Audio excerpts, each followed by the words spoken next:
França, nos séculos XVI e XVII, ela exporta gente. É interessante, a França é um país muito populoso, né? E os franceses se movem em outros países, em outras regiões, né? Os portugueses também fazem isso, os espanhóis também fazem isso, né? Mas digamos que os franceses o fazem com especial intensidade, né?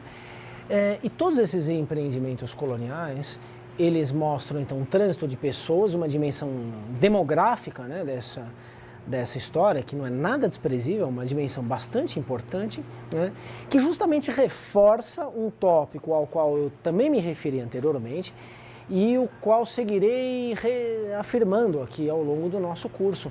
Não se trata apenas de uma expansão econômica, mas é também uma expansão cultural, né? A colônia francesa na Guanabara, ela é um empreendimento mais assintosamente religioso do que econômico, né? Aliás, a França equinocial também, né? São as duas coisas, porque um não se separa do outro, né?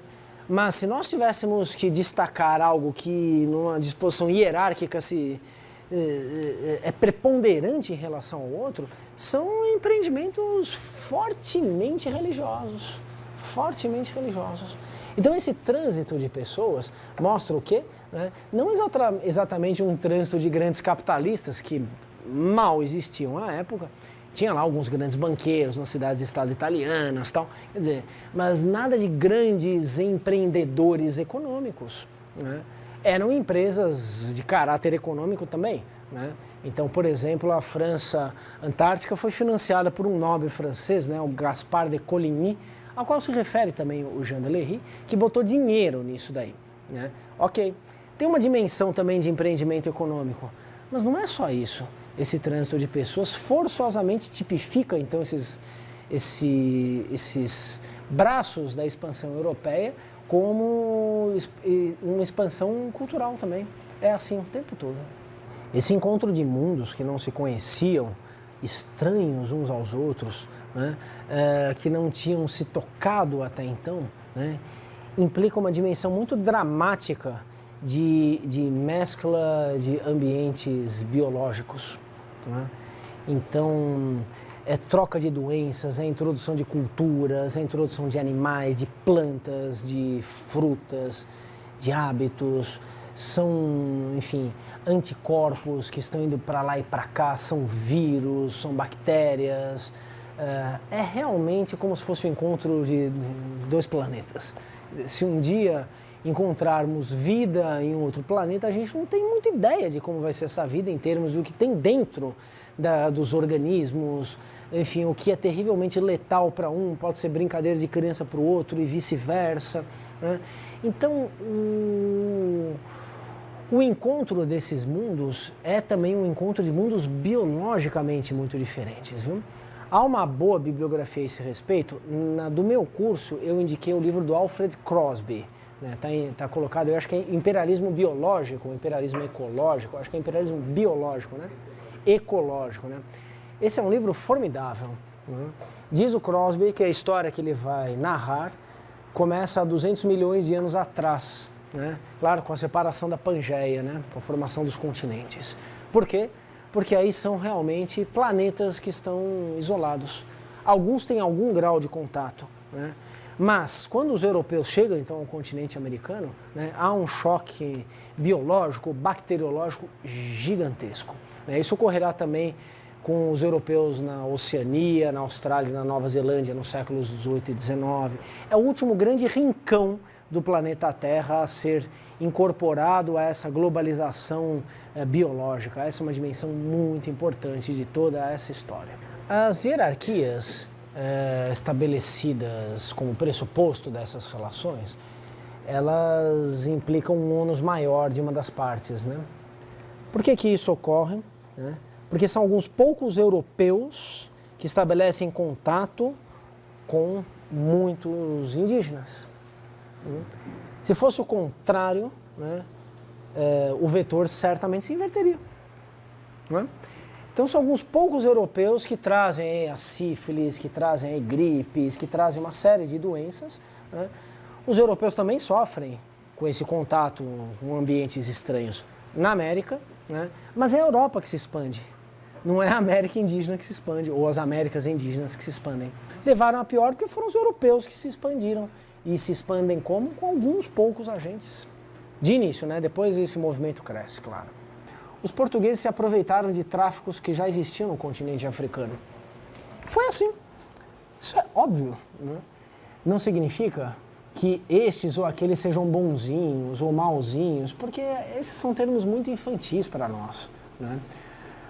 O que é fato é que os portugueses não criaram um comércio de gente, eles recriaram um comércio de gente. Esse comércio de gente já existia na África, né? Só que, com os portugueses entrando em cena, ele ganhou uma escala enorme e tornou-se algo, claro, abertura de uma demanda gigantesca, uma rentabilidade enorme e ganhou então a escala dessa espécie de hecatombe do mundo moderno, que foi a escravidão. Pronto. Os portugueses, então, se aproveitaram de tráficos que já existiam dentro do continente africano. Aumentaram brutalmente a demanda, tornaram isso um tráfico transatlântico, né, e a coisa explodiu. E a coisa, então, fincou raízes nesse mundo moderno. Isso é uma obviedade, né? Vieram colonos, né? Sim. Eles trabalhavam na terra do donatário ou era cedido a eles a terra também? Não, a terra é do donatário, que recebe a concessão do rei. A terra, ela é toda patrimônio do rei, que concede ao seu súdito o usufruto da terra. Esse súdito, o titular, de início é o capitão donatário, né? Ele deve administrar, então, o uso dessa terra sempre em nome do rei. Não significa que não exista propriedade da terra. O sujeito pode comprar a terra, só que ao comprar a terra, ele está comprometido com uma lógica societária que o obriga, né, a trabalhar para o benefício do rei, porque o benefício do rei é o benefício da coletividade. É uma lógica societária. Como se chama? Reginaldo. Edinaldo. É uma lógica societária, então, Edinaldo, que é bem diferente da nossa aqui. Porque quando hoje o sujeito compra uma terra, né, ele não tem, a princípio, compromisso com nada, a não ser que tenha certas cláusulas de preservação ambiental, se aquilo tivesse sido adquirido por uma política de reforma agrária, alguma coisa assim. Mas, no geral, o que prevalece hoje é a lógica de uma propriedade privada, isto é, o sujeito faz o que bem entende com ela, né? Ah, mas aquela propriedade pode ser considerada de utilidade pública. Sim, sim, mas aí são intervenções da coletividade, geralmente via Estado, em parte via sociedade, em relação à propriedade privada. No caso de uma capitania hereditária, isso não é uma propriedade privada, né? Essa é uma concessão do rei, que obriga, então, o concessionário a trabalhar para a coletividade. Por seu turno, o capitão donatário, ele pode administrar aquilo de várias maneiras, mas sempre passando adiante essa lógica do compromisso para com o conjunto da sociedade que está representado, o conjunto, na figura do rei. O trabalho manual nessa sociedade, ele é confinado a gente de baixo escalão, né? Nobreza, aristocracia, detém o privilégio de não trabalhar manualmente. Essa sociedade é desigual, na essência.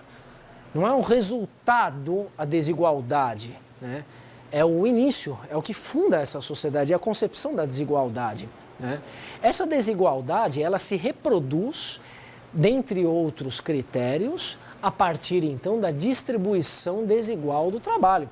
Esse trabalho manual classifica, melhor dizendo, esse trabalho manual classifica as pessoas por baixo. Então, quando nós pensamos que nobres, pequenos nobres, aristocratas, burocratas, portugueses vinham para a América, né, e não queriam desempenhar certo tipo de trabalho, é porque eles estão reproduzindo aqui uma lógica da própria sociedade europeia. A ideia de vagabundagem. Aí, porque, claro, a ideia de vagabundagem aí seria anacrônica. Se ele não trabalhar e tiver alguém que trabalhe por ele, ele está sendo melhor colocado na sociedade. Claro, porque é assim que as coisas são, né? Isto é, esse é um critério de colocação na sociedade. Há resquícios desse critério no mundo de hoje? Há resquícios, né? Mas hoje as pessoas podem ser consideradas completamente vagabundas se elas não trabalham. Quer dizer, o trabalho em si também tem as suas formas de valorização, né? Do empreendedor privado, do self-made man, uma série de coisas que nos distinguem fundamentalmente em relação a esse tipo de sociedade. A gente vai aprofundar essa caracterização da sociedade justamente quando entrarmos de modo mais contundente na discussão sobre a escravidão. Uma das maiores colônias escravistas do século XVIII será uma colônia francesa, né? Saint-Domingue, que se tornará em 1804 a República Independente do Haiti, a partir de uma revolta justamente de escravos, iniciada em 1791. Né? Tinha escravo a dar com pau lá. Os franceses não foram menos escravistas do que portugueses, espanhóis, os ingleses também não. Isso tem a ver, claro, com essa lógica de tensões recíprocas, de padrões de atuação uns em função dos outros, que constitui então essa competição internacional da Idade Moderna, né? Seria uma loucura de um ponto de vista de uma lógica racional, e aí de uma lógica econômica, mas também de uma lógica societária, os holandeses, por exemplo, quererem competir na arena internacional no século XVII com mão de obra livre, né? Os holandeses aprenderam a ser escravocratas rapidinho, né? Aprenderam com os portugueses e se tornaram também grandes escravocratas no século XVII. O que já de imediato coloca a inutilidade, né, daquela pretensão utópica de que o Brasil teria sido melhor se tivesse sido colonizado pelos franceses ou pelos holandeses. Não faz sentido nenhum, isso é uma ideia completamente anacrônica. A gente também vai retomar isso mais para frente. Tudo bem?